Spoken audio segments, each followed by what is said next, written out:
আমরা তাসদিদ পড়ব। দেখা যাক তাসদিদ সম্পর্কে কি বলা আছে, আমরা সেটা পড়ব। এই সম্পর্কে কিছু প্রয়োজনীয় কথা। বাচ্চাদের প্রথমে তাসদিদ শব্দটি আকৃতি সহ মুখস্থ করাতে হবে। যে অক্ষরের উপরে তাসদিদ থাকে সেই অক্ষরটিকে দুবার পড়তে হয়। মানে যে অক্ষরের উপর তাসদিদ থাকবে সেই অক্ষরটা দুবার পড়তে হবে। প্রথমে পূর্বের অক্ষরের সাথে মিলিয়ে পড়তে হবে, দ্বিতীয়বার কেবল সেই অক্ষরটি পড়তে হবে।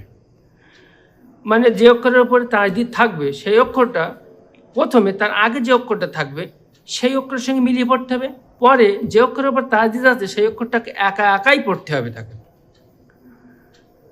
যখন নুন এবং মিম এর উপরে তাসদিদ হয়, নুন এবং মিম এর উপরে তাসদিদ হয়, তখন গুণনা করা ওয়াজিব।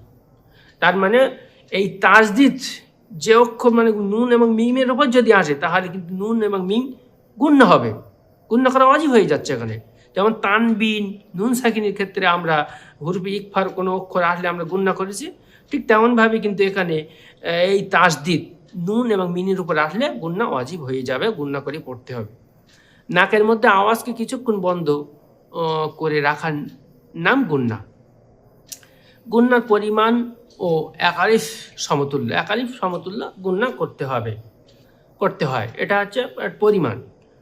যেমন আন্না, এই যে এটা ভেঙে এই যে আন্না, হামজা নুন জবর আন, অর্থাৎ নুনের ওপর তাসদিদ আছে, সেই জন্য নুনটাকে পূর্বের অক্ষর আলিফের সঙ্গে মিলিয়ে পড়তে হচ্ছে, পরে নুনটাকে একাই পড়তে হচ্ছে। যেমন আবার গুণনাও করতে হচ্ছে, যেহেতু নুনের ওপরে এখানে তাসদিদ আছে, তাই আন্না এটা ভেঙে হবে হামজা নুন জবর আন, নুন জবর না।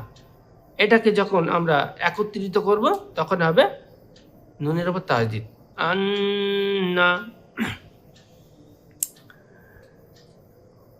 বিশেষ দ্রষ্টব্য, তাসদিদ যুক্ত ওয়াও কিংবা ইয়া, ওয়াও মাদ্দা বা ইয়া মাদ্দার মতো টান হয় না। হ্যাঁ, এবার আমরা নিচে এই অনুশীলনে আমরা এগুলো নিয়মগুলো পড়ব এবং জানব।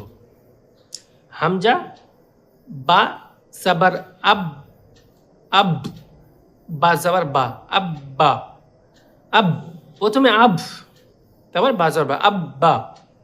তাই প্রথমে এই বার উপর তাসদিদ থাকার কারণে পূর্বের আলিফের সঙ্গে মিলিয়ে পড়তে হচ্ছে, পরে বাকে একাই পড়তে হচ্ছে। আব্বা, ইব্বা, উব্বা, আব্বি, ইব্বি, উব্বি, আত্তা, ইত্তা, উত্তা, আত্তি, ইত্তি, উত্তি, ইজ্জা, ইজ্জি, ইজ্জু, উজ্জা, উজ্জি, উজ্জু। প্রত্যেকটার ক্ষেত্রে দেখুন একই রকম নিয়ম। আব্বান, আব্বা, একালিপটা ছেড়ে দিয়ে পড়লে হবে। আব্বা, ইব্বা, উব্বা, আব্বিন, ইব্বিন, উব্বিন। বাব্বুন, বিব্বুন, বুব্বুন। তাব্বা, তাব্বান কিংবা তাব্বা। তিব্বিন, তুব্বুন। জাব্বা, জিব্বা, জুব্বা। জাব্বিন, জাব্বি, জিব্বি, জুব্বি।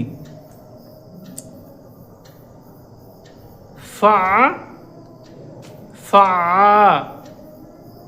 কৌই, তাও, সুজি, আদা, হুদু, হাইয়া, আলাইয়া, ইয়াকা, ইয়াদুন্নু, সুম্মা। ঠিক আছে, এই যে ইয়াদুন্নু, নুন সাকিনের উপরে কি আছে, নুনের উপরে কি আছে, তাসদিদ আছে, সেই জন্য নুন গুণনা হচ্ছে এখানে।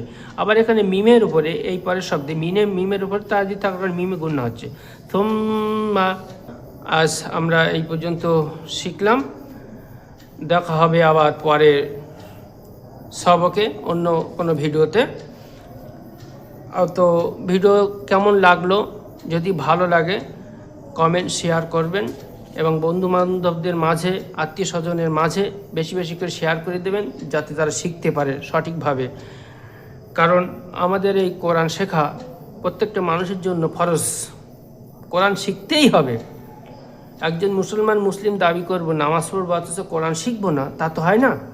অথচ আমাদের কোরআন শিখতে হবে। তাই বেশি বেশি করে শেয়ার করে দিন আত্মীয় স্বজনের মাঝে, যাতে করে তারা শিখতে পারে এবং সওয়াবের উদ্দেশ্যে আপনারা শেয়ার করতে পারেন এই ভিডিওটি।